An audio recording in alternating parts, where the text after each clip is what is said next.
Et ce cri d'alarme de l'école primaire Christ-Roi, envahi par les immondices, l'établissement fait face à une situation sanitaire préoccupante qui met en danger la santé de plus de 600 élèves déjà contraints d'étudier à même le sol. Faute de matériel adéquat, le directeur de l'école, inquiet, interpelle les autorités compétentes pour des solutions urgentes. Émile Kaindo pour ce reportage.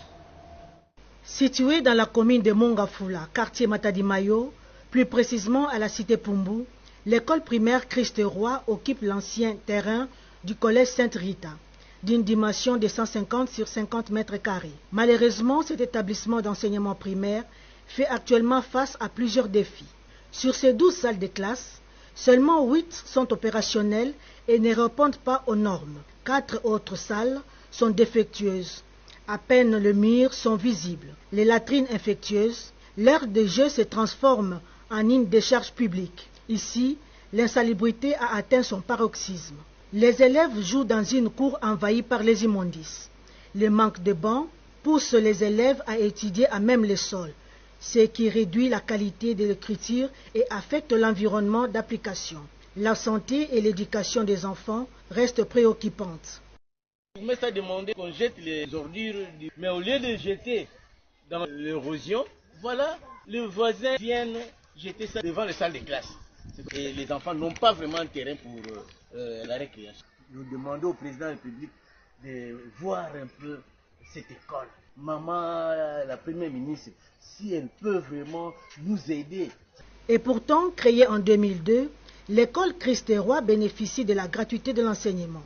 Les élèves et les anciens de cet établissement scolaire ont sollicité l'appui du gouvernement pour améliorer les conditions de travail en vue de permettre aux enfants de bien étudier.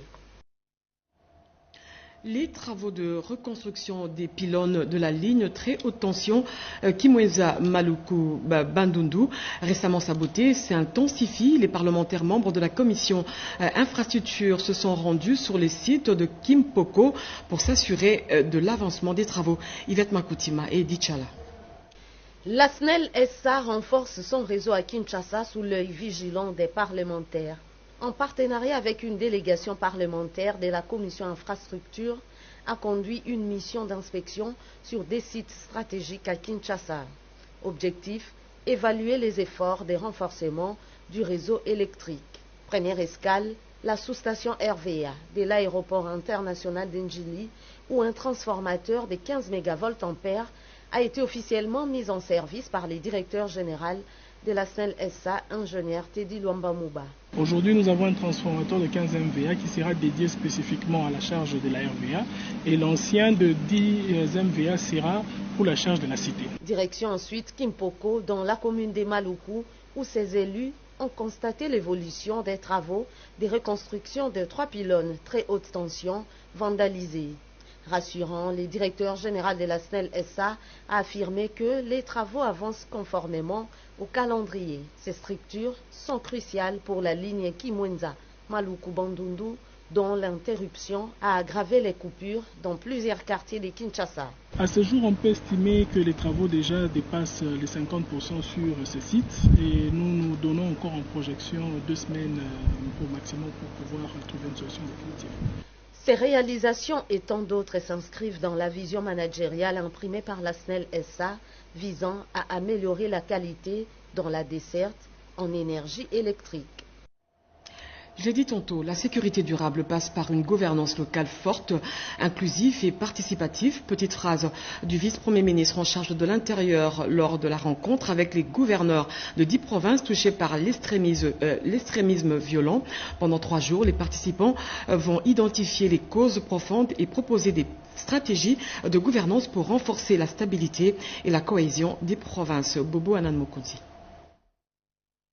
C'est une conférence qui revêt un caractère stratégique dans la mesure où elle s'accroche aux alternatives pour enrayer l'extrémisme violent dans certaines provinces du pays, exposées aux fortes violences tribales, religieuses, politiques et autres. L'idée est de construire une gouvernance efficace au sein des entités touchées par ces violences. Ces assises de 3 jours lancées par le vice-premier ministre, ministre de l'Intérieur et Sécurité, Jackman Chabani, a connu l'appui technique et matériel du PNUD et du Sénarec. En nous réunissant ici, nous affirmons une vision préventive et anticipative. Apprendre des drames de l'Est pour éviter leur reproduction à l'Ouest et partout en République démocratique du Congo. Les acteurs étatiques et non étatiques et représentants venus des 10 provinces, notamment le Maïndombe, où sévit les phénomènes Mobondo, le Nord et le Sud Kivu, les Kasaï centrales avec les phénomènes Kamwena Sapu, identifiés parmi tant d'autres provinces affectées par ces phénomènes, vont grâce à ces travaux se constituer en panel pour enfin produire une feuille de route qui va servir d'un outil efficace pour prévenir et répondre à ces violences persistantes. Sur terrain, ces violences extrémistes ont déjà coûté la vie à plusieurs Congolais et le gouvernement congolais, à travers la vice-primature de l'Intérieur et Sécurité, multiplie des initiatives pour mettre définitivement fin à ces phénomènes. Et de son côté, le vice-premier ministre en charge de la Défense nationale, Guy Kabombo Mandiavita, s'est entretenu ce lundi avec Peter Pan, ancien envoyé spécial des USA pour la région des Grands Lacs. Au centre des discussions, la situation sécuritaire en RDC, la professionnalisation des forces armées de la RDC ainsi que le renforcement des partenariats internationaux pour soutenir une paix durable dans la région des Grands Lacs. Sandra Nyangui, Gérest Funge. De retour du Brésil à la suite d'une mission officielle de signature d'un accord de coopération militaire, le vice-premier ministre, ministre de la Défense nationale et des anciens combattants, Maître Guy Kabombo Mandiavita, a reçu ce lundi M. Peter Pan, ancien envoyé spécial du président Donald Trump pour la région des Grands Lacs, venu pour une visite de courtoisie. Les deux personnalités ont échangé autour de la situation sécuritaire en République démocratique du Congo et des questions de l'heure se rapportant à la diplomatie sécuritaire, faisant foi de son expérience dans la région des Grands Lacs. Face aux défis sécuritaires persistants dans la région, cet ancien envoyé spécial du président américain venu en Afrique à l'occasion du 50e anniversaire de l'Angola a saisi l'occasion pour échanger avec le VPM de la Défense nationale et les anciens combattants et proposer une série d'initiatives dans le but de renforcer la coopération internationale en matière de sécurité et de défense, ainsi que la mobilité des partenaires stratégiques pour une paix durable. Ouvert au partenariat, Maître Guy Kabombo Mandiavita a présenté les efforts en cours pour la professionnalisation des FARDC afin de rebâtir une armée républicaine forte, conformément à la vision du président de la République, Félix Antoine Tshisekedi Tshilombo, commandant suprême des FARDC. 9 ans après sa mort tragique, l'héritage de Monseigneur Christophe Muziihirwa, ancien évêque de Bukavu, continue à résonner, figure de foi, de justice et de courage. Il a été assassiné le 29 octobre 1996 alors qu'il dénonçait l'invasion rwandaise et ses complices. Une messe d'action de grâce a été dite en sa mémoire en présence de plusieurs personnalités du Nord Kivu pour rappeler le martyre d'un homme resté fidèle à sa mission jusqu'au sacrifice suprême. Patricia Ungo pour ce commentaire. Il restera à jamais gravé dans la mémoire des Congolais. Monseigneur Christophe Muziihirwa Mwenyegabo, ancien archevêque de Bukavu, a été assassiné à bout portant le 29 octobre 1996 par les ennemis de la paix, en l'occurrence les Rwandais et ses complices qui avaient envahi le territoire congolais. 29 ans après, les hommages ont été rendus à ce prélat catholique qui a consacré toute sa vie dans la défense des intérêts des plus démunis et de l'intégrité territoriale.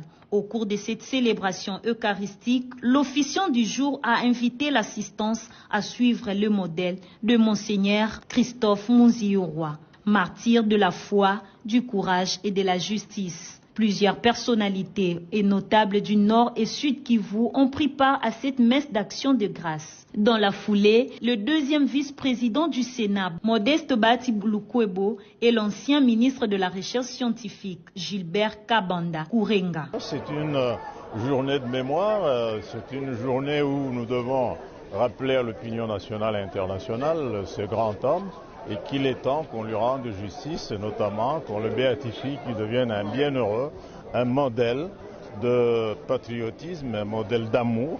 Certes, Christophe Muziihirwa est parti, mais ses idées forces continuent à traverser la mémoire collective des Congolais épris de paix. Sachez aussi que le 13e congrès international de l'association des anciens de l'UNIKIN et amis de la faculté de médecine s'est ouvert ce lundi ici à Kinshasa sous le thème « La couverture santé universelle, bilan et perspectives ». C'est le ministre de la Santé, Roger Kamba, qui a ouvert ses assises sous la supervision du docteur Tondwangu Daniel, président de l'AFMED, Rodé Panda. Le déploiement de la Caisse nationale des sécurités sociales des agents publics de l'État, SNSAP, en province se poursuit sans désemparer. Séjournant à Kikwit, le vice-premier ministre de la fonction publique, Jean-Pierre Liaou, a procédé à la pose de la première pierre pour la construction du siège provincial de la SNSAP Kwilu en présence des autorités locales et des forces vives de cette province. Pour le vice-premier ministre, la construction du siège provincial de la SNSAP à Kikwit témoigne la ferme volonté du gouvernement de garantir le rapprochement dans l'optique de faire bénéficier aux fonctionnaires les services de la caisse à proximité. Ce n'est pas seulement une pierre que nous allons poser, c'est une flamme d'espérance que nous allons allumer. Et nous devons tous entretenir cette flamme pour que, oui, ensemble, nous bâtissions, comme le veut le président de la République, un nouveau Congo.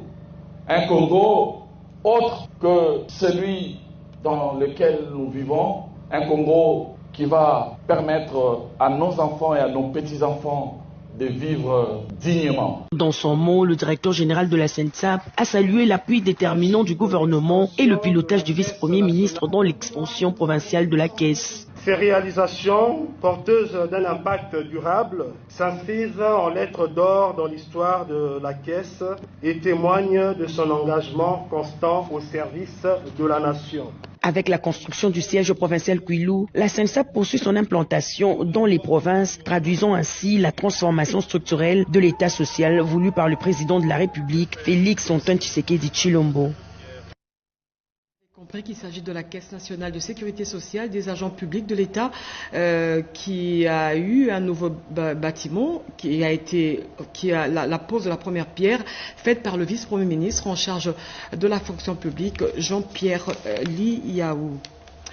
Et puis nommé par ordonnance présidentielle le 31 octobre 2025, Guy Chipata a pris officiellement ses fonctions de procureur général près la Cour de comptes, succédant ainsi à Salomo Toudiessé, admis à la retraite avec mérite et distinction. Il a reçu un accueil chaleureux au siège de l'institution. Nancy Poba et Anastasie Ndumbu. Nommé par ordonnance présidentielle ce vendredi 31 octobre, le nouveau procureur général près la Cour des comptes, Guy Chipata Mulumba, a été chaleureusement accueilli au siège de la Cour des comptes par le premier président de la Cour des comptes, Jimmy Munganga Ngwaka, les magistrats et le personnel technique et administratif de la Cour des comptes. C'est dans la salle de réunion prof Mabi Mulumba qu'il a été officiellement présenté aux magistrats et directeurs de la Cour des comptes par le premier président qui a manifesté son contentement au choix judicieux du chef de l'État. Magistrat de l'ordre judiciaire depuis 2000, il a été substitut du procureur de la République à Tchela, Njili, Kikwit, puis après un parcours dans plusieurs provinces. En 2013, il sera recruté à la Cour de compte et il va assumer successivement les fonctions de magistrat stagiaire, conseiller puis président de la Chambre chargée de la discipline budgétaire et financière, poste occupé jusqu'à sa nomination comme procureur général près la Cour des comptes. Je rends d'abord grâce au Seigneur pour avoir incliné, penché les cœurs de la haute hiérarchie, le président de la République, qui m'a nommé comme procureur général auprès de la Cour des comptes. J'ai dit aussi merci au premier président de la Cour des comptes. Je tiens à dire que cette fois-ci, je crois que ce sera le bon. Nous allons booster les choses. Je n'ai pas trop de commentaires à faire, mais je sais que les choses vont changer. Notons par ailleurs que les ordonnances du chef de l'État ont aussi admis à la retraite avec éméritat et honoraria le rapporteur général Alphonse Mobiaï et nommé deux autres magistrats, Takamba Rigobert et Bongonza Richard, respectivement président de chambre et conseiller maître. Dans les institutions de Bretton Woods et le sous-développement au Congo-Kinshasa, le professeur Séraphin Nassimba offre une analyse lucide et critique des politiques imposées depuis les années 80. Dans son ouvrage, Séraphin souligne l'échec des approches exogènes et plaide pour le développement endogène centré plutôt sur les populations. Edith Chala pour ce reportage.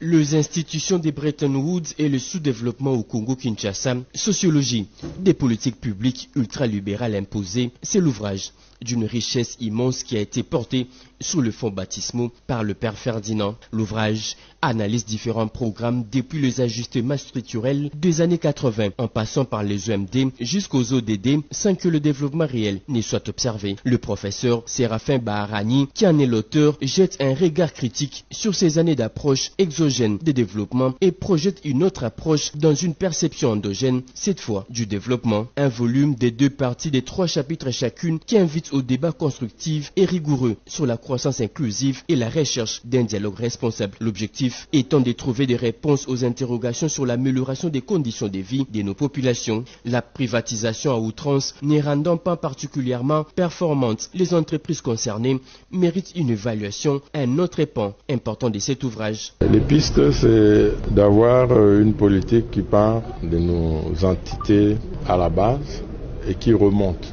Réfléchissons à la solution à nos problèmes, mais non des politiques publiques qui sont conçues par les Congolais et pour le bien-être des Congolais. La population et son devenir étant l'essence même de toute politique publique, celle proposée par les institutions de Bretton Woods nécessite un réexamen à tous les niveaux.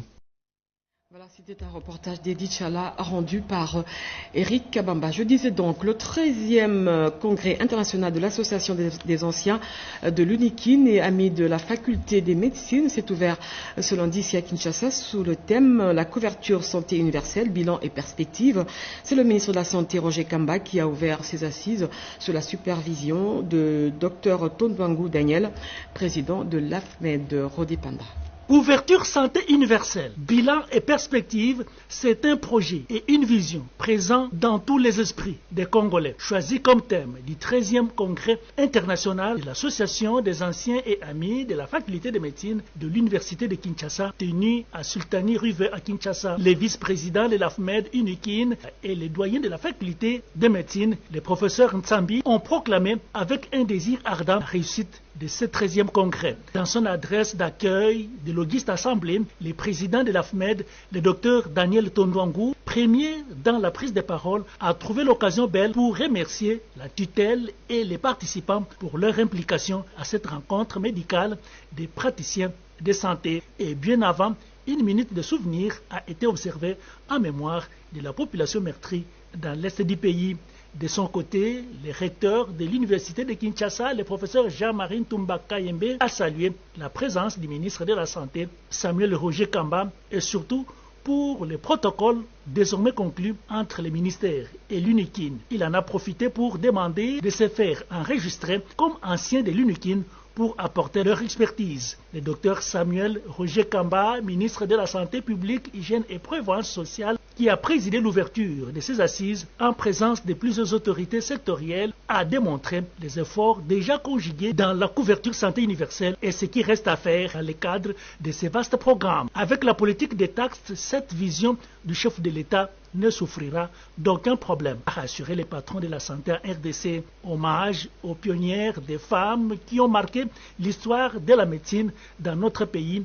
Elles ont mérité la reconnaissance des organisateurs du 13e congrès de l'AFMED. Le ministre de la Santé les a aussi honorés avec fierté.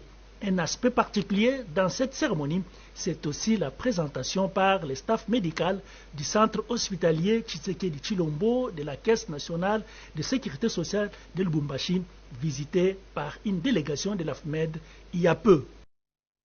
Les prix ont-ils réellement baissé sur le marché? D'après le constat fait par nos reporters, certains commerçants et opérateurs économiques continuent de traîner les pieds malgré la baisse du dollar américain sur le marché.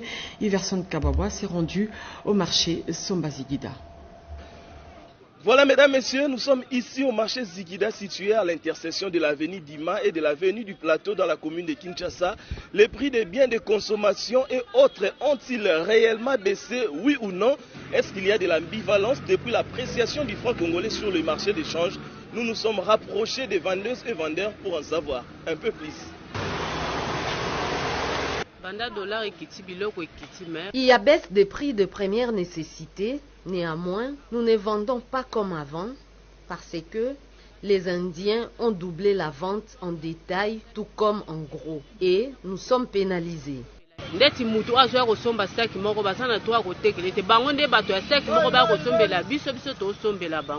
Avant, on achetait 1 kilo de cuisses de poulet à 7500 francs congolais. Et aujourd'hui, c'est à 5000 francs congolais. Nous remercions les autorités. Mais l'autre, on va 25 000.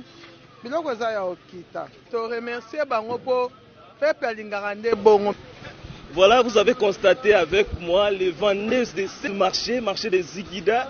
Toutes les vendeuses ici confirment qu'il y a effectivement la baisse des prix des produits de consommation. Nous allons continuer pour encore voir d'autres vendeuses et vendeurs pour en savoir. Voilà, le prochain numéro sera le marché de la liberté pour faire le constat. Depuis le marché des Ziguida, Iverson Kabwaba, tonton Makelele pour le compte de la RTNC. Et puis dans le cadre du projet pilote de Kimpese, des silos de stockage d'une capacité de 5000 tonnes de céréales sont en cours de construction. Le coordonnateur de la réserve stratégique générale séjourne en Italie. Sur place, Serge Mulumba a visité les équipements commandés, évalué leur conformité et vérifié leur qualité. Bobo Mukonzi et Cyber Fundi. Dans le cadre de la mise en œuvre de programmes d'installation d'infrastructures, de stockage moderne des céréales à travers le pays, notamment avec le projet pilote Kimpese qui concerne des silos modernes d'une capacité de 5000 tonnes, le coordonnateur de la réserve stratégique, Mulumba Kati Serge, a effectué une visite technique auprès des fournisseurs basés en Italie, dans la ville de Brescia, pour inspecter les équipements commandés et évaluer leur conformité aux normes internationales, garantissant ainsi leur qualité. La réserve stratégique générale a donc lancé un programme ambitieux en République démocratique du Congo, celui de construire des infrastructures de stockage dans toutes les provinces de la République démocratique du Congo. Nous avons donc commencé un projet pilote dans la ville de Kimpese, territoire de Songololo, dans la province du Congo central. Ce site va accueillir une capacité minimum de 5000 tonnes de céréales et nous pensons que ce projet s'inscrit dans la parfaite vision de son Excellence, Monsieur le Président de la République, chef de l'État, Félix Antoine Tshisekedi Tshilombo. Ce projet va être dupliqué dans toutes les différentes provinces de la République démocratique du Congo afin de faire de la RDC un pays souverain et une nation résiliente. Ces infrastructures qui seront installées en Kimpese en raison de son fort potentiel agricole et sa position géographique stratégique entre Kinshasa, Matadi, Boma et Mwanda, représentant une révolution dans la chaîne de valeur agricole. Enfin, un nouveau bâtiment moderne vient de sortir des terres à l'université officielle de Rwenzori de Butembo, dans la province du Nord Kivu. Cette nouvelle bâtisse a une capacité d'accueil de plus de 100 places et va servir d'auditoire pour les étudiants. Eric Kabamba pour ce reportage. Les vents de la nouveauté soufflaient désormais au sein de l'université officielle de Rwenzori à Butembo, dans la province du Nord Kivu. Cette université dispose d'un nouvel auditoire moderne. Baptisé Julien Paluku Kaonga, ce bâtiment d'une capacité d'une centaine de places a été officiellement remis ce lundi 3 novembre 2025 lors de cette cérémonie des coupures des rubans symboliques. Construit et équipé par la Fondation Julien Paluku Kaonga, ce nouveau bâtiment vient renforcer la capacité d'accueil de cette université. Le délégué de la Fondation, professeur Anselme Kitakia, a souligné que cette initiative vise à soutenir la jeunesse du Nord Kivu en leur offrant un cadre adéquat d'apprentissage universitaire. Réceptionnant l'ouvrage, la rectrice de cet alma mater a salué ces dons comme un acte fort de soutien au développement durable. Cet auditoire, il est une forte expression de solidarité, de l'amour, de soutien indéfectible, afin que notre alma mater rayonne comme un lieu propice à la formation d'excellence. La cérémonie s'est clôturée par une conférence inaugurale animée par le professeur Anselme Kitakia sur le thème « Commerce extérieur et croissance économique, regard sur la RDC ».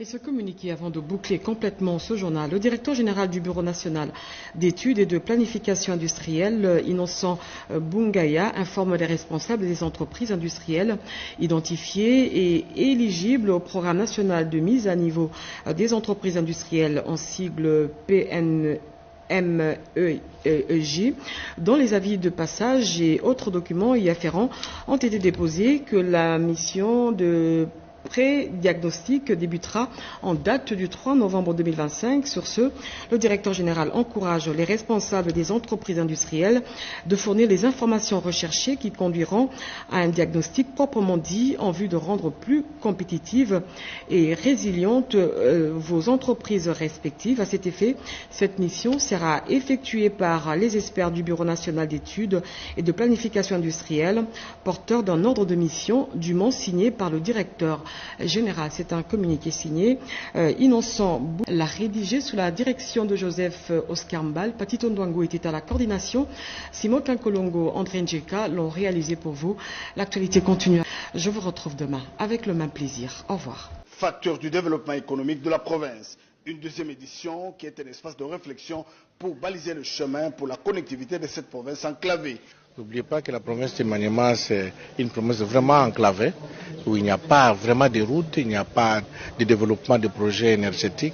C'est le moment pour la province de pousser les gouvernements, les partenaires à venir au secours pour que et le secteur minier soit développé, le secteur de l'énergie comme le secteur des infrastructures. À l'ouverture, les membres du gouvernement central présents à Kidou ont chacun pris l'engagement de matérialiser la vision du président de la République, Félix-Antoine Tshisekedi Tshilombo, d'ouvrir cette province au monde. Vœu du gouverneur de la province, Moïse, qui a appelé tous les participants à prendre des engagements concrets. John Banza des infrastructures a donné son plan pour les infrastructures à moyen terme. Le ministre des Petites et Moyennes Entreprises, Kalumba Mwanangongo, a invité les participants à une révolution pour que les engagements concrets débouchent sur des résultats palpables, et Moïndo Zangui a lui proposé une démarche pédagogique en promettant de soutenir l'agriculture par la mise à disposition des semences, un plan réaliste en 4 phases. Kindu, c'est aussi cet ambitieux projet pour finaliser les études de faisabilité du projet de chemin de fer reliant la Tanzanie, le Burundi et la République démocratique du Congo. Un projet qui vise à renforcer la connectivité régionale et stimulera la croissance économique. Voilà qui justifie la présence dans le chef-lieu de la province du Maniema d'une forte délégation du corridor central conduite par le secrétaire exécutif Maître Flori Okandio, dont l'intervention sur le développement des infrastructures, des transports est très attendue. Ces travaux de 3 jours déboucheront sur des recommandations concrètes pour l'avenir de la province.